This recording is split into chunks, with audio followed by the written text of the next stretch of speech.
Sitaare Zameen Par Aamir Khan production house నుంచి వచ్చిన ఆమీర్ ఖాన్ గారు నటించినటువంటి ఈ అద్భుతమైన సినిమాని ప్రతి ఒక్కరు కూడా తప్పకుండా చూడాలండి.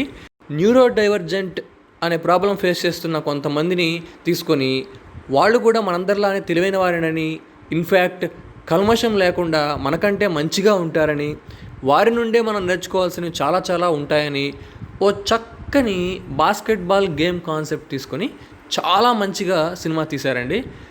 ఇందులో ఆమీర్ ఖాన్ కూడా ఒక డిఫరెంట్ బిహేవియర్ ప్రాబ్లం ఫేస్ చేస్తుంటాడు. ఇటువంటి న్యూరో డైవర్జెంట్ ప్రాబ్లం ఫేస్ ఉన్న వారి పట్ల కానీ, మానసికంగా కొంచెం ఎదుగుదల లేని వ్యక్తులను కానీ, వారి ఫ్యామిలీ వారు కాకుండా అవుట్ సైడర్స్ వాళ్ళని చూసినప్పుడు ఒక కామన్ పీపుల్లో ఎట్లాంటి ఫీలింగ్స్ అయితే వస్తుంటాయో అటువంటి ఫీలింగ్స్ అన్నిటినీ కూడా ఆమీర్ ఖాన్ పాత్ర ద్వారా జనాలకి చెప్పడానికి చాలా చాలా చాలా బాగా ట్రై చేశారు.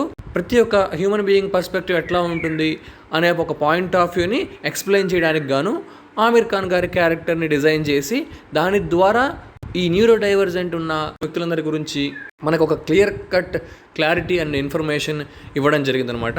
ఒక మంచి సోషల్ రెస్పాన్సిబిలిటీతో ఈ సినిమా తీయడం జరిగిందనమాట. సో ఈ ఫైనల్గా ఆ న్యూరో డైవర్జెంట్ వ్యక్తులందరూ కలిసి ఆమీర్ ఖాన్లో మార్పును తీసుకొచ్చే ప్రయాణం ఏదైతే ఉంటుందో అది మటుకు చాలా చాలా బాగా పిక్చరైజ్ చేశారు.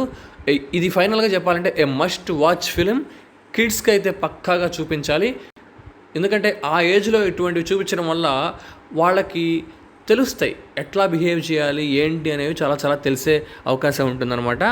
ఎటువంటిదైనా కానీ తొందరగా నేర్చుకునే వయసు కాబట్టి అది మంచి విషయాలు ఆ టైంలో ఆ వయసులో చూపించడానికి ప్రయత్నిస్తే చాలా చాలా బాగుంటుంది. సో ఈ సినిమా మటుకు మీరు అస్సలు మిస్ అవ్వద్దండి, చూసేసేయండి.